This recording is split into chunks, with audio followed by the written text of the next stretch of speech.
Hello everyone! For today's mini vlogs, mga palangga. Nandito tayo sa ating mini garden. So ayan, nandyan lang yan sa gilid natin, no?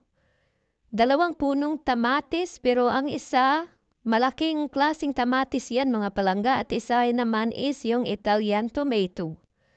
So nasa baba naman is yung ating strawberry. So, dalawang ano din yan, pero napakaraming bunga. So, ayan nga, humahabol pa rin siya. Maliit siya mga palangga yung strawberry natin ngayon kasi hindi na niya season. Pero matamis pa rin. Oh, ayan.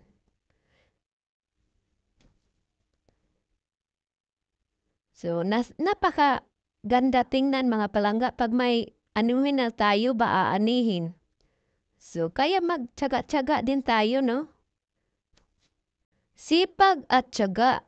So, ayan lang mga palangga, yung ano natin dito.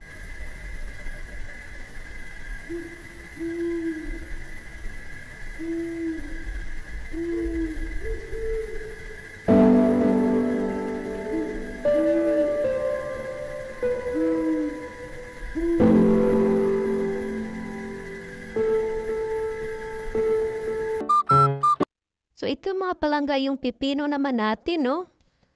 Ang laki ng buwan niya mga palangga, sobra. Pangatlong harvest na ito. At saka may dalawa pang sumusunod. Mabilis lang yan tumubo mga palangga. So, kailangan natin yan hintayin bago Wala na yan kasi winter na mga palangga. Maglinis naman tayo dyan.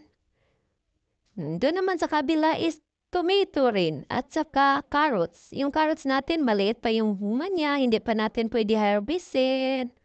So, ayan lang for mini vlog mga palangga. Thanks for watching and God bless everyone. Babu!